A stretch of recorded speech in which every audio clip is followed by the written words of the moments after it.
Hi, Jen. It's so great to see you again. Hello, how are you? So good to Good, see you. good. Tell me a little bit about what's been going on in the world of San Francisco and surrounding real estate. Yes, gosh, I'm making an exhale now after the spring market. And I say spring market even though we're in July because it has just extended into the summer months, which we never know if that's going to happen or not. We have lots of seasonality here. You know, spring is really a really high selling season. Summer dips because everybody goes out of town, agents included. So nobody wants to list a property or find one in the summer. Although, some of the best deals I've ever made have been in July. So keep that in mind. And then fall is usually really, really heavy for selling, but it's a shorter period, right? It starts after Labor Day and ends before Thanksgiving. And this year is even stranger, right? Because we have the election. So we never know if our spring selling season is going to push into summer, and it really has, maybe due in part to election season come this fall. So it's What were you been, seeing like in terms of prices and inventory? yeah, How were things moving for you guys? yeah. So it's been pretty much business as usual. We are moving. Marin, which is right above San Francisco, above the Golden Gate Bridge north, and last year was so dead up here. This is where I live, because nobody was putting their property on the market. The mortgage lock-in effect, right? Prices were rates were so high that sellers were had nowhere to go, but also were worried that they wouldn't be able to sell for a high price. And so nobody came on market last year. This year that changed because sellers realized buyers are still buying. And in this market, you have a few things. You have people that are getting low rates still. One, you do have a significant amount of cash buyers. And two, you have people who are private clients at banks doing rate buy downs, seller buy downs, points. So there's a Relationship significant portion discounts, of that's like the of biggest people one. that's right, and rates they're getting lower rates because of that.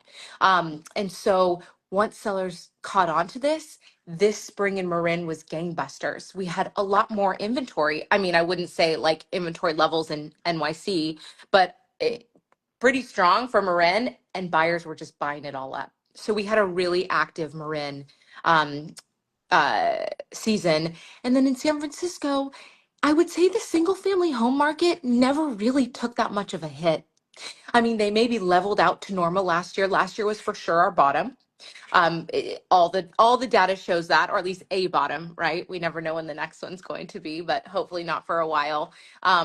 And so single family homes were this spring doing great. Offer dates 1 week, 2 weeks on market. And the condo market, it really depends. Some condos are thriving. Those with, 3 bedrooms, parking, outdoor space, good locations, those are always going to sell.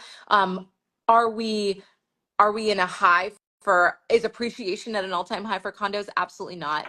But are they selling, and are they selling for decent prices? For sure. For sure. Are you seeing So a lot of differences in the different parts of San Francisco? I mean, we're hearing a lot about downtown and some of the issues that downtown has been facing with businesses yeah, and at least like the commercial office market. Is that translating into like different pockets being stronger than others in terms of the residential market? it's a great question. And absolutely, because you have traditional neighborhoods in San Francisco that, while they won't see that really extreme appreciation of maybe a fringe neighborhood would in a hot market, it's steady and it remains strong. Now, in places like downtown, we don't have a lot of regulations in terms of building height, et cetera. So in those areas, you have a lot of the high-rise buildings, like, Soma, south of Market, downtown, we have just a lot more inventory and a lot more cookie cutter inventory, right? And in a time that was doing really well, especially when that's where all the tech offices are, right? So people wanted to just roll into their office, walk over, and that was thriving. And I think since the pandemic, for sure, that has not recovered at all. So if you want a great deal, it's a good place to go, but do not at all expect an appreciation in it, because there's still over time not a ton of appreciation down there.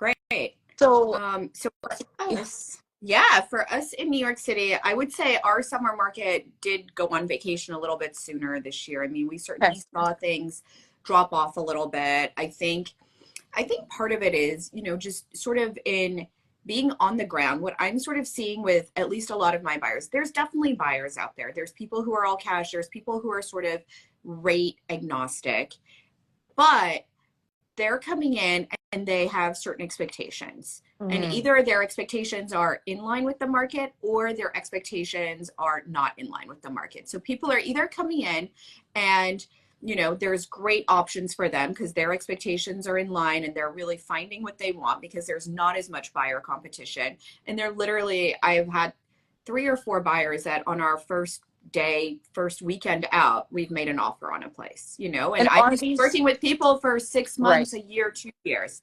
They're really coming in, they're finding things. And then I have other buyers that are very serious buyers. Very serious buyers. They want to come in, they want to buy something soon. They're coming out on day one, not seeing what they want because they want a great condo, not a co-op on a great block that has low monthlies, that has a nice layout, it's renovated, and they want it at a price that is not where the Mm, market is. And they're seeing that and then they're out. They're not looking anymore because if they waited, they're still not going to see that. And they're kind of coming to right. that realization.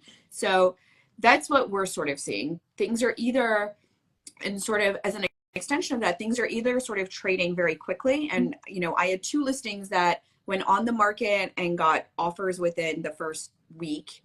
We were in contract in 9 days on one of them.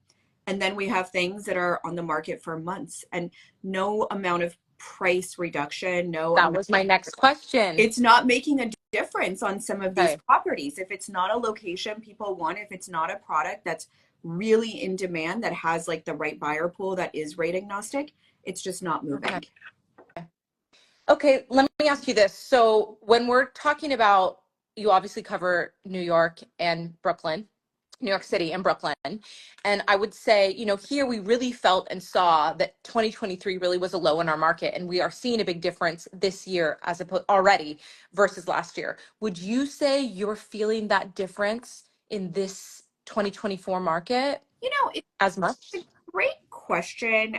I would say not really a big difference. I think we Okay. went into 2024 thinking there was going to be that big Yeah. difference, and it just hasn't happened. And I think, in a way, it's the expectation of rates coming down that's been sort of this carrot on the stick Right. all year. And I think that's kept us down. Yes.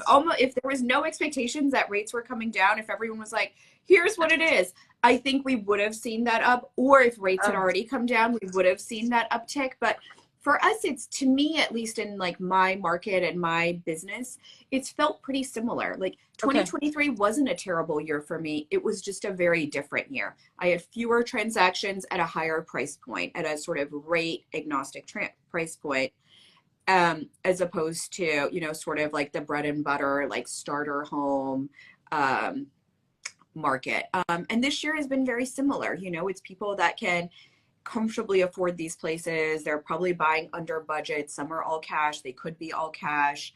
And so it hasn't been like, my business has not been slower, but I think sort of market wide, it hasn't really been that different. There hasn't been as much of a relief in inventory in Hmm. either place, even though we're seeing sort of market wide inventory figures are higher. In Brooklyn, they're really lopsided. There is more inventory in the parts of Brooklyn that we're less active in, and the parts that we tend to have buyers in, there's even less inventory. So those seem like really the lock-in effect in those Right. areas: Northwest Brooklyn, North Brooklyn, Williamsburg, Brownstone areas. So there just hasn't been that jump Right. there. And I think Brooklyn is just like this, it's still been this like pressure cooker, like waiting for that release. Right. That I think is a great segue, what we touched on in terms of interest rates. So, you know, that is exactly that. We're just waiting and waiting and waiting. And that's what it's felt like. Let's remember in February and March, January and February of this year, we were being told there were 4 to 6 rate drops coming this year. First one in March. Everyone was pumped. I mean, everyone was like positive this was happening. It's going to be an amazing year, you know. So obviously that didn't happen. This rate drop that they are touting for September seems to be more likely as we're so close to September, and a lot of market indicators say this is happening. Is it going to be big? No, it's not going to be big. Will it be a catalyst for people to jump in your neck of the woods? Maybe, maybe not.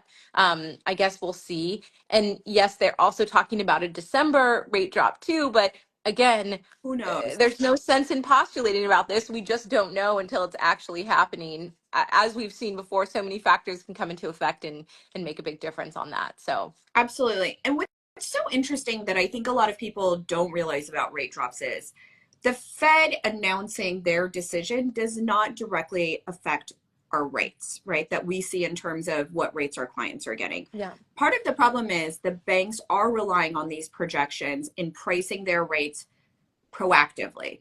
So right now, the banks are baking into their rates that there is going to be this September rate drop already. yeah, So if that rate drop happens in September, great. It'll sort of continue. The rates will probably stay where they are. Maybe they tick down a tiny bit.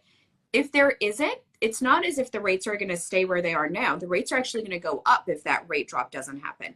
And that's what's been causing a lot of sort of the small up and downs this yeah. year is it's not that the Fed's been changing rates. It's that there's been expectations that are getting baked into the mortgage rates that are not sort of being met by what's happening at the Fed level. I would say a conservative view on this is that will rates in the future drop next year? Of course, we don't have a crystal ball, but I think we can say they're unlikely to keep going up. That is something that is a thing for, I had somebody calling me wondering, really worried, you know, wondering if they're going to keep going up 7, 8, 9.